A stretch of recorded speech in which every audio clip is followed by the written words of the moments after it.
This is built different, and we are not like the rest of the world. We've recognized that Africans are actually very, very innovative. We need to build the infrastructure that makes it possible.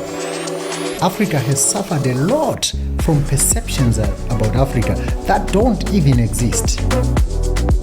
Rewriting Africa's narrative is something that I personally have undertaken.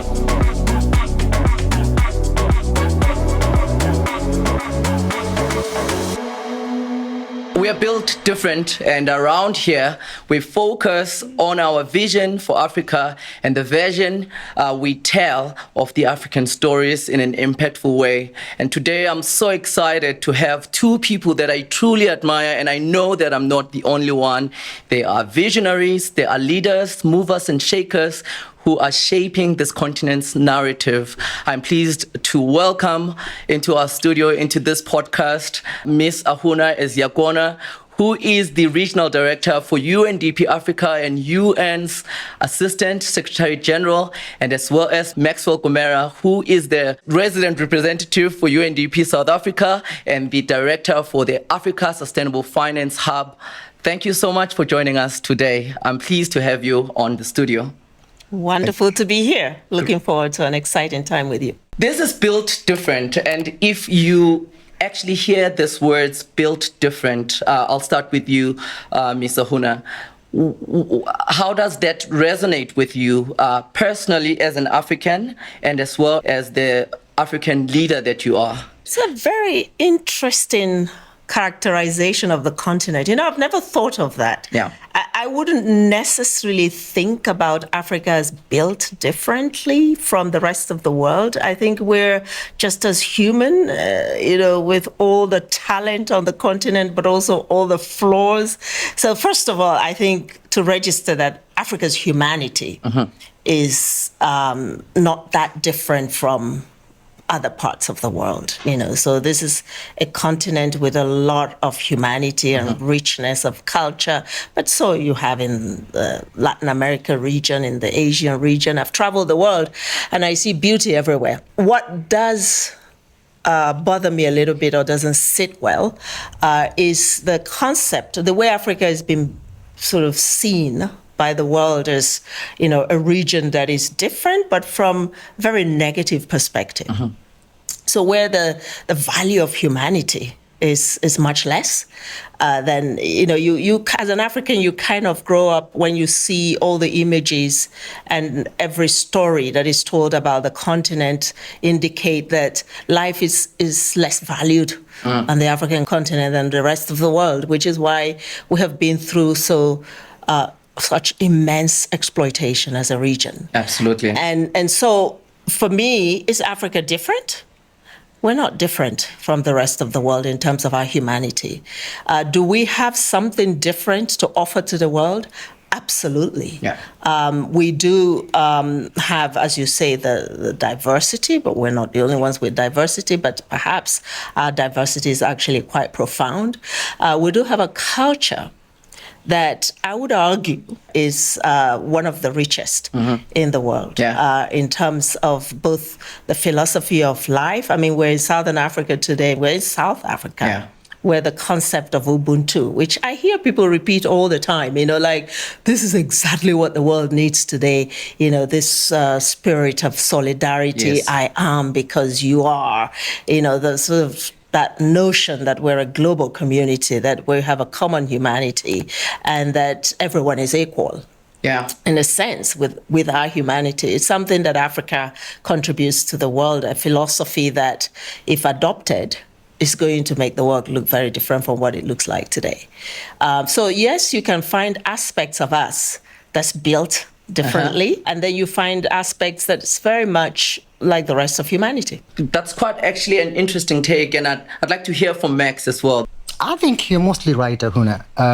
The basic fabric that make us humans are the same everywhere. Humans have the same aspirations. We care for each other. We care for our children.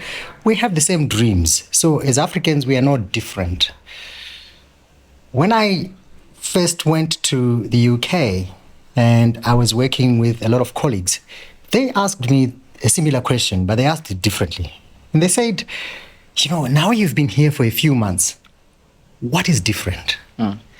And my answer to them was, look, the political and economic geography of where I'm coming from is probably broken. We have political struggles, we have economic struggles, and we're struggling left, right, and center. But the social geography, the humanity, where I'm coming from, is still intact. We don't struggle with the same things that I found in North America, but I also found in Europe. We have suicides here, but nowhere near the number that you find in other parts of the world. And that's because as Africans, we've protected social capital. We've protected something that is so important to our humanity. And that makes us unique. That makes us different. It's under assault right now because left, right, and center, as we pursue economic progress, we are destroying the very fabrics that make us human. And Africa is the last frontier for protecting that fabric. Listening to both of you speak, especially around traveling the world, having seen so much that is out there in the world, I'm quite interested to hear a little bit about especially if we're thinking about innovation and how this continent today needs to be rewriting the narrative. What would be your take? There is a simplicity about life in Africa that doesn't exist elsewhere, where people just simply live their lives and get on with it and share. A lot of sharing in communities. But, you could say the same for, people in Brazil or India, particularly Global South. There's a lot of commonality in terms of traditions, cultures that still exist and build into our economies.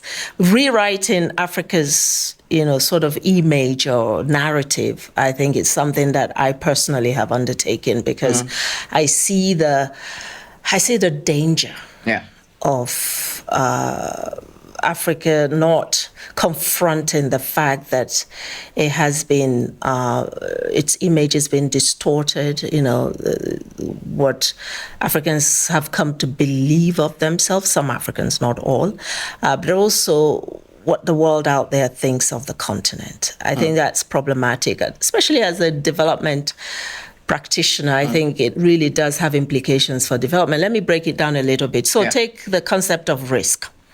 If you had, let's say we have a war in Niger, right? Any investor that's thinking about investing in Africa, because Africa, in the eyes of the media, and it's usually external media, foreign media, is seen as a unit, as a kind of a homogeneous place, as a country. A lot of references to the continent is not taking into account its diversity. Yes. And we need to change that. We need to break that. Yes. I think real change for me will come, Ahunna, when we don't say as often that what an American can do, I can do. But when also the Americans themselves, as they are beginning to do, say what an African can do, we can do. And we're beginning to see it in the area of arts and music and culture, where our music has taken over the world. Yes. And I can imagine most kids in Europe and America are saying, we want to do what Burna Boy is doing. Which and they are doing. We can do it. Yeah. We can do it better. Yeah. But they also look at Kenyan athletes and say, you know what? What this Kenyan athlete can do, we can also do. Yeah. There's a certain leveling out that's going on here, and that's the story we need to grab and amplify. Because the stories make us who we are, and the stories will determine whether our children grow up believing themselves, having a strong foundation or not having a strong foundation. Because what makes us unique as human beings is that we developed a neocortex. Yeah, and that neocortex gives us the ability to imagine a world, and we make it happen. Yeah, but it also enables us to form stories about other people. And Africa has suffered a lot from perceptions about Africa that don't even exist. And the example that you gave, Ahunna, is a very important one. When there's a coup in Niger, it doesn't mean that there's a coup in Malawi. Yeah. But because we refer to Africa as one place, we Africans are even guilty of that ourselves. I will say, I'm going on holiday to Paris. But when people are coming from somewhere else, they'll say, I'm going to Africa. Holiday. Yes. Yeah? We've had that a lot. Africa is several levels of magnitude bigger than France, but we still refer to it as one place. And what that does is it punishes us. It gives collective punishment for things that may have been going wrong in one place. But it also allows people to say, when things go right in one country, they say, but it's just one country. Yeah, the narrative changes pretty quick when things go right. That we need to change. Yeah. And we've got the ability to change it.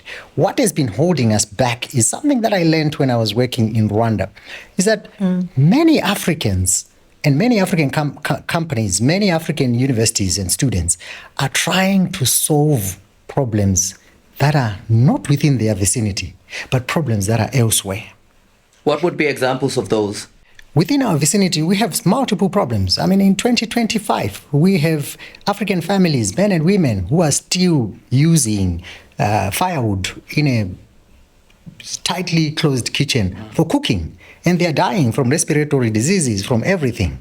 This is in 2025, when we are sending people to the moon and everywhere. We haven't figured out how to solve the cooking problem in rural Africa. We haven't figured out how to solve our own mobility problems, or water, or everything that you find here. But many African innovators are trying to solve a problem that's relevant to the United Kingdom. Perhaps because in their calculation, they think I'll earn more money there. But what that does is it puts you at a competitive disadvantage to a similar innovator who's sitting in San Francisco, because they have a better idea of context. They have a better idea of the resources they need to solve their own problem. So if you want innovation, start with solving the problems that are within your community. And this is what the Rwandans do. They call it homegrown solutions. And when we start solving problems that affect day-to-day Africans, we then propel to the front of the knowledge economy. Right now, we remain at the back of the knowledge economy because we don't control all the levers, and the context is very different. That's actually what we're trying to solve with a platform such as the Timbuktu, catalyzing innovation that is really from the ground up and that is homegrown opportunities. And I'd like for you to really break it down as well for anybody who will be watching this as to what is Timbuktu in simple terms. Timbuktu, from here to Africa's From future. here to Africa's future, yes. Yeah. So I want to talk about that in relation to what Max said, because you know, the Burna Boys, before Burna Boy, there was Fela Kuti. Yes. And, you know, there were so many talented African musicians and artists. What makes a difference today between Fela Kuti, who was superman musician, and Burna Boy? It's technology. Correct. It's you know, digitalization.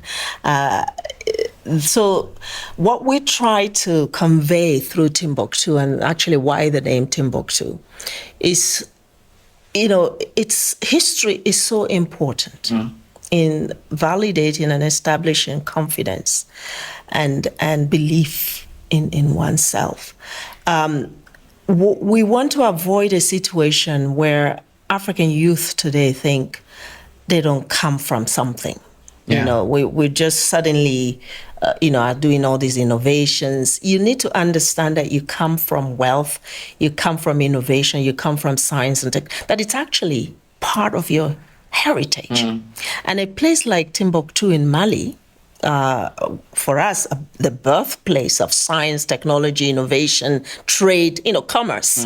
This is where it all started with the trans-Saharan trade in gold, the Mansa Musa kind of story. That is rich heritage. How many African youth know that that's their heritage, that they are coming from something, that it's not because of Silicon Valley that they are, right? And I think that's so important, because the condition that you just described, where you are looking to replicate Silicon Valley, comes from not knowing that you have it in your blood, in your history, that exists, that, you know, it's not because Silicon Valley came that you are now innovating. So we chose very carefully that name, Timbuktu, for this initiative, which we are calling the largest initiative to support the innovation ecosystem on the continent of Africa. Yeah. It is much ecosystem building program as it is a confidence building program. Because for me, confidence is so important for African young people to do bold things. They need to believe that they can go to the moon. And it's not the conditioning of Africans to think that they can conquer big things. It's not what you learn from everything that you see on TV. So there is a certain mindset shift that needs to happen. Africans need to start, especially the younger generation, they need to start believing that they can conquer the world, and that those solutions, it's true, yes, start with bringing solutions for your immediate problems, but also believe that you can have solutions that can change, ideas that change the world, not just your community or your country. This is what we're trying to promote in Timbuktu. So Timbuktu is not a livelihoods only initiative. It's actually a moonshot kind of initiative where we're saying, okay, we're going to crowd in both catalytic and commercial capital in the space of innovation so that young people can scale their ideas to big businesses. And we don't want them to stop in the survival business, which is okay. I start a project here, I develop a product, and it gives me my livelihood. I can send my kids to school. That's very important. But we feel the talent that we're starting to feel and touch on the continent is so strong that it can actually go over and above a survival economy. It can create a thriving economy. And so we're going bold with Timbuktu. We're not saying, we're going to put 2,000 here, 3,000 here. We are challenging the world to invest in young minds in a big way. So not in small ways, in a big way, to first of all recognize that talent exists, because we have already proof of concept. In less than 3 years, we had 6 unicorns that came out of the continent. And these unicorns are $1 billion businesses.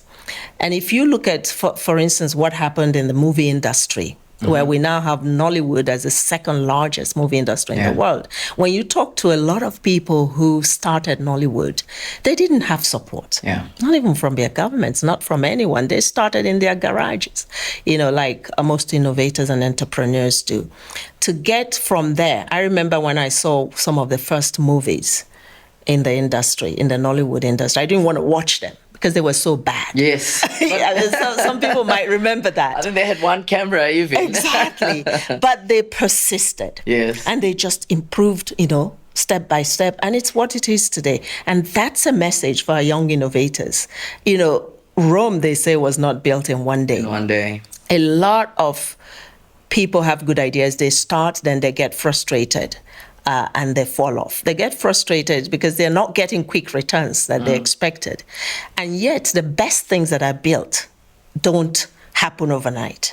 You have to sustain your activity, your action, until you get it right. But our young people don't have that luxury. They're students. They don't have the money to keep going. They need jobs so that they can sort of sustain themselves. But if we bring something like Timbuktu, which creates an ecosystem of support, not only financially, but also in terms of mentorship and creating relationships for them, you expand their opportunity to be able to tarry. Because that's what innovation needs. You need to be able to tarry. But they can't apply that patience unless there's patient capital. So you say break down Timbuktu for you. So that's what we're doing. We want to make sure, first of all, that these young innovators, like the ones we interacted with here in the creatives space, are getting the attention that they need from lawyers, from who will help them to come up with their intellectual property systems, from mentors, from accountants who will help them figure out the commercial, the business side of how they deal with their finances, from the government, which will make sure that the policies and regulations they are putting in place are not strangling their ideas, but rather stimulating them to get to the next level.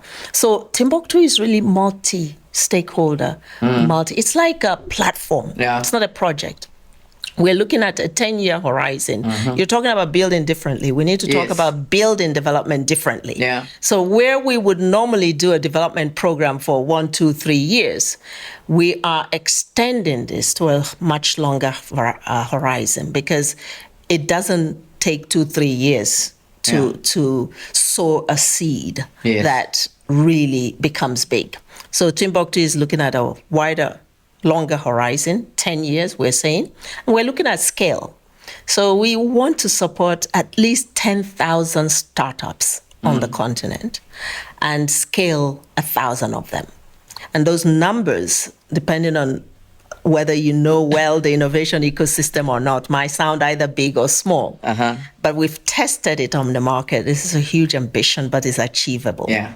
In just over 2 years, we have supported close to 300 startups already. And we are seeing the opportunity to scale at least 10% of that in terms of the quality of startups that we're seeing. Yeah.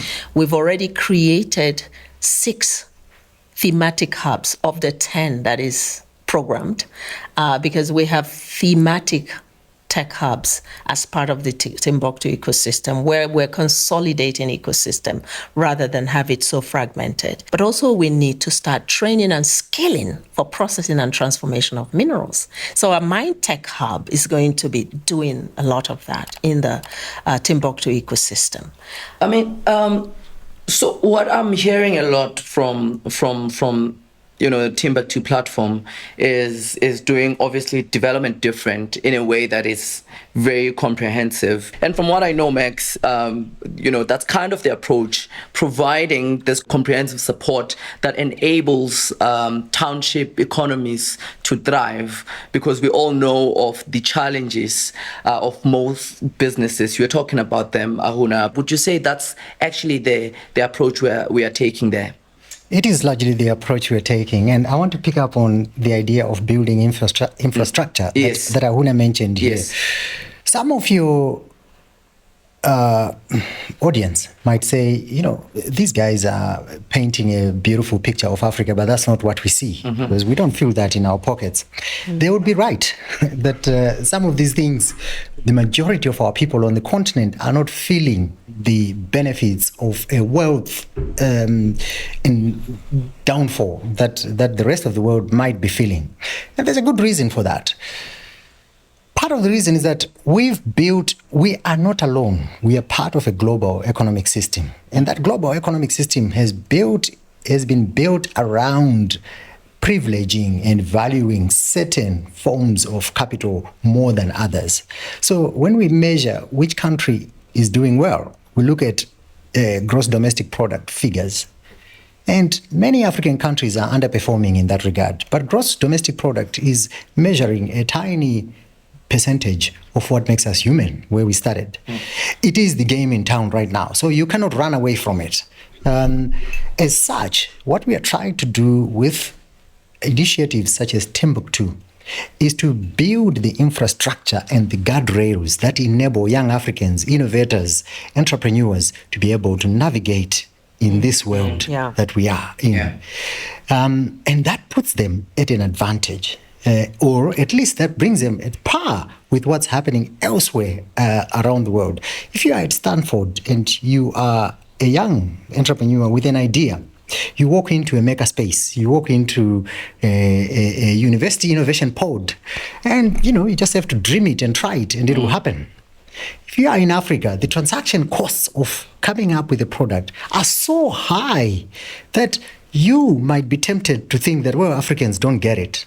But actually, we're not genetically inferior. We are not different to the entrepreneurs that you see in other areas where the infrastructure exists. So what we're doing with Timbuktu is we've recognized that Africans are actually very, very innovative. They just don't have the same infrastructure.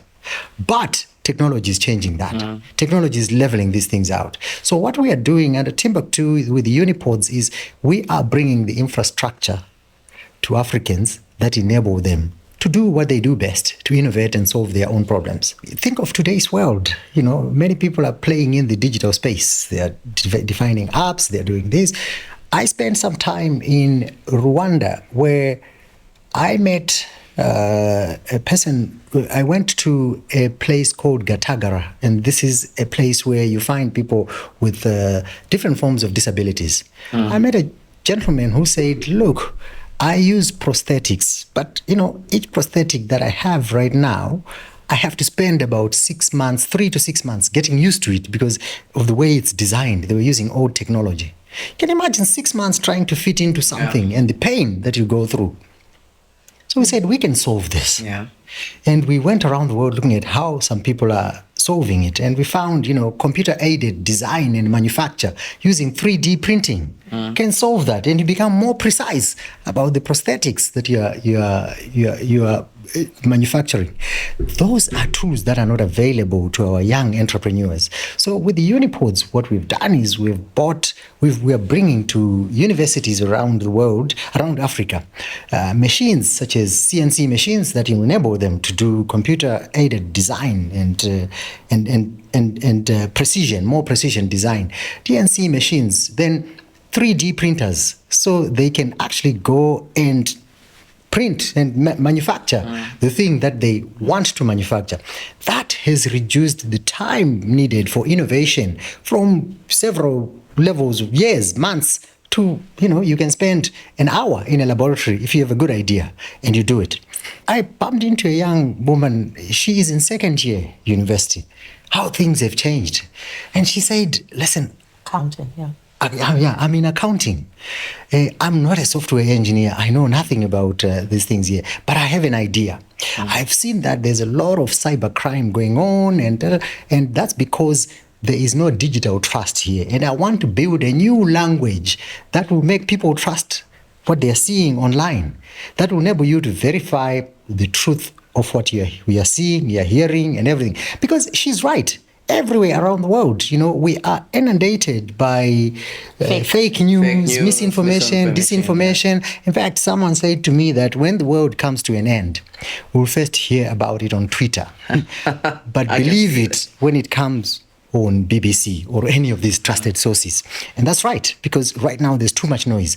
Now this woman says, I want to solve this, and I can do it. This is a woman with zero coding skills. Young girl. Actually, not just yet a woman. Young girl. Yeah, just in accounting. But you know what's enabling her to do that, to pursue her dream? Is technology. Technology. Because right now you can do things like vibe coding. Vibe coding now is you can speak to a computer in your natural language and it converts your ideas into code. So I can do vibe coding right now and come up with the apps that I want, because now you do not need to be an engineer. And you do not need to spend months or years perfecting and learning how to code. You just have to know the right questions to ask and have a brilliant idea and have an understanding of what problem you're solving. That's what has put this woman, she says she's an introvert, but you could see the amount of excitement and the dignity and the... But what made her speak? Because it was interesting, yeah. I think... Actually, we were all surprised because after she made her pitch, she said, actually, before I came in here, I couldn't speak. Yeah. Oh, wow. About, so again, talking about the value of a space where you network, you meet others who give you a boost. Because she told us, she said, when I came in here, I was so intimidated, I was so shy, but meeting my friends here now, my tribe, they really encouraged me. And they have been helping me. So the whole idea of Timbuktu is also to create these tribes, call them now, where people can have this interdependence, where there can be co-creation. Because she's testing her idea on other people. She's no longer just working in her own corner. In her own corner. She now has people she can test with. Even she was testing with us. She said, I would love your feedback. Do you think I'm crazy? Yeah. Right? And her confidence is coming up. And I come back to confidence because many ideas die because people don't believe in themselves. And this young lady now feels, imagine being able to, with us was the founder and managing director of Equity Bank, right? It's a huge bank on the continent. And she was pitching to him. Yeah, she had the confidence. Not in her life did she think she would be face-to-face with people like this. Now, a unipod coming to UJ creates that opportunity. And you said break down Timbuktu for you. That's what Timbuktu is. That young lady has a chance today to take that idea to market, because there also she's learning that it's not just about creating a product, that now you have to go to the market and test it. And maybe from there, grow it into a company, right? She has an idea. It's an idea. But ideas need legs. Timbuktu is bringing the legs. It's actually similar to what we saw, because sometimes when you initiate something, you don't, you take a chance. You don't know necessarily whether it will work or not. And I think Timbuktu itself is a startup. Yeah. I think we were prepared to fail and learn and fail again and learn again. But, 2 days ago when we had, or was it yesterday when we had the creatives because we launched a creative hub still part of Timbuktu. In Cape Town. Yes, Timbuktu has 3 legs.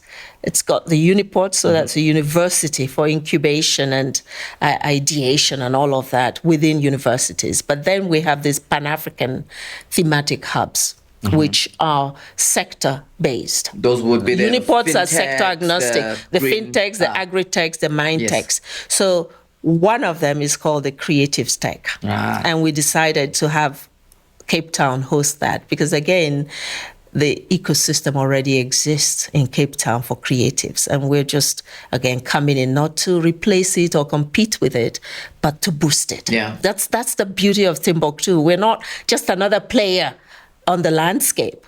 We are a convener in terms of really making sure that we grow the pie and we increase impact. So with the Western Cape government, we have put this Creatives Hub in place. And we met some of the winners of the first cohort. The creatives themselves. The creatives themselves. And I was really quite encouraged by this because, they've had one of the things that happens in a hub is that we offer an acceleration program. So you come in with a product that has market viability. But you need to take it to scale, take it to the next level, and you need some support, whether it's mentorship or some capital, catalytic capital. The winners get some grant so that they can polish up their ideas or their product. And then you get a lot of networking. So each of the 5 winners told us their stories of impact. How have they been able to pivot since they started the program? And it's only weeks old. And I still remember one of them, an artist, who said that as a result of the program, she has seen a 43% increase in her profit. Wow. Because of all the support that she received. And it's not just the grant. It's the entire ecosystem support that she got that she wouldn't otherwise have access to. So for us, the potential, this is in weeks. Yeah. And I could say the same for... It would double, triple over the years. Yeah. I mean, listening to you telling the stories, it is definitely building different, especially now that you've mentioned that there is the Creative Hub under Timbuktu. In this country, particularly with South Africa, artists or the creative industry has, expressed displeasure with how they find hard to sustain businesses or sustain their crafts, and to see that Timbuktu is responding to that kind of need. For me, it is doing development differently in that sense. Right. I mean, we need to apply everything in our toolbox to help our artists and our young people and our innovators. And this is what Timbuktu is trying to do as well. I like the idea of, ideas need legs to flourish. What you just said, Ahunna. And if you want an analogy, the possession of a car is not in itself a guarantee that you will be able to get to where you want to go. You'll be able to get to where you want to go subject to you having a license to drive it, subject to there being a road to drive that car from. Somebody has to build that infrastructure for you. You might have an idea, you might have a car, but you will not get to where you want unless that infrastructure exists. And this is what we're trying to do with Timbuktu. We realize there's a lot of Africans who have brilliant ideas. We just need to build the infrastructure that will enable those ideas to come to fruition and for them to get home, however they define it. And this is what we're doing in much of Timbuktu right now. I want to segue a little bit into G20 because Timbuktu was recognized as a G20 legacy project.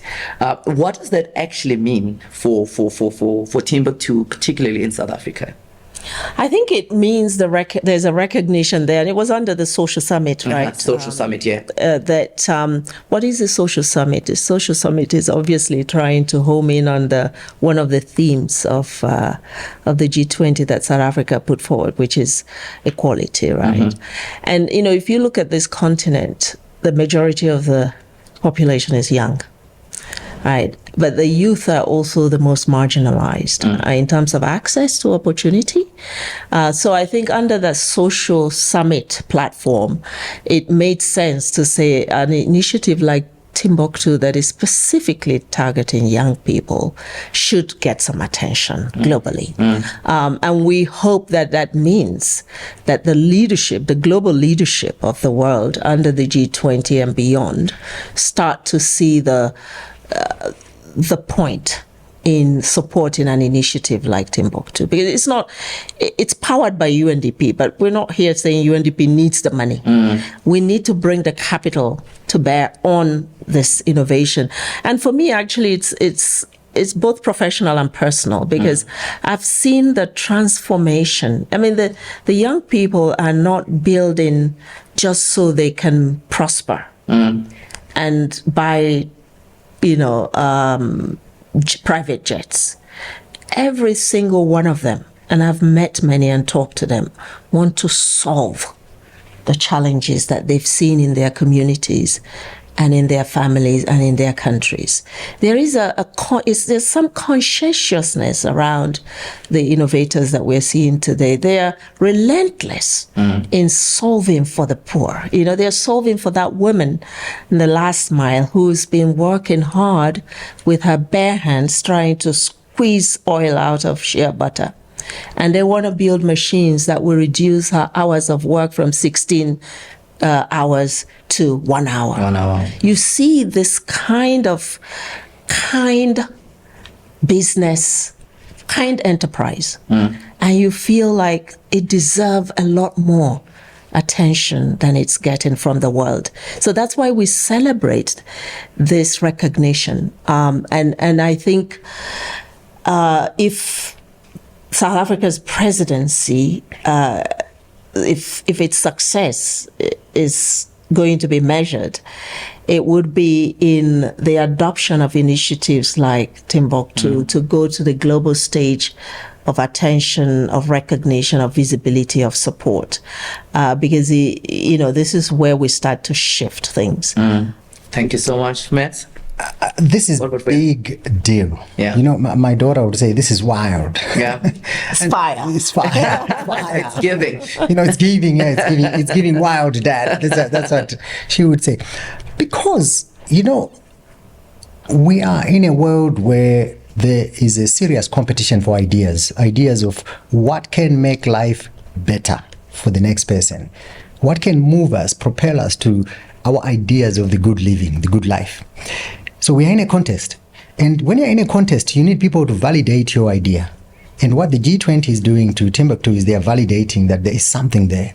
Now, we just didn't get there by providing them with a piece of paper. We had to prove that this is an idea that has got some validity. And that required us to sharpen our thinking, to test, do this, and then persuade others that this is something they can put money behind. And when you get the G20, which remains one of the world's most strongest institutions for shaping and changing what we're doing, and when you get such an institution saying there's something there, it means there is something there. And that kind of validation is very, very important.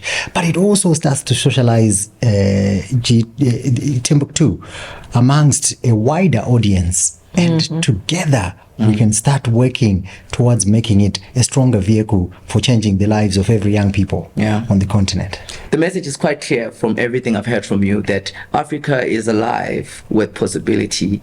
We are rewriting the narrative. The ideas are here, and we are building the infrastructure to give those ideas, legs to move from one point to another.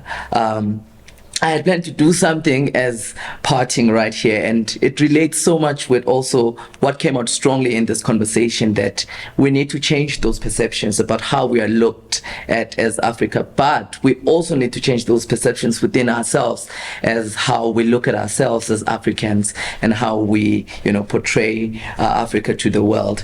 I've got this little nice badge that I got for our wonderful guest, the RD. It says, Africa, your time is now, as an indication that we are already there where we're starting to see the change, that we're starting to change the narrative out there to say, we know that our time is now. So we'd like to give this to you, RD. Thank you. As a part of us and to the world. Thank you so much. Max, me and you are here. Sorry, in South Max. Africa. Sorry. There's something likable about being a boss. You get treated like this. Yes. For me, this is about love. It boils down to love. And I've said this to you, Ahunna, before, that all this misery and poverty we see around us, it's just the sheer lack of love. And us bringing Timbuktu and innovation is our way of showing that we care deeply about what's happening in Africa. But Max, you must give your powerful quote, which is, Which one? what is poverty but a failure to love? That's true, yes. What is poverty other than a failure to love? Because all this poverty we see around us, if we cared and loved enough, it would be repugnant, it would be unacceptable that we have people who are having to struggle to find their way home today. Keep believing. Yes. Your time is now. I want to continue with this conversation now. It's just taking us to another level. But again, thank you so much for taking time off your busy schedules to have this wonderful conversation with us. Thank you. Thank you. This is lovely. Well, there you have it. We are built different, and what we've seen and what we've heard today, although we may have synergies with the rest of the continent, we are doing development differently, and we'll see you next time. Thank you.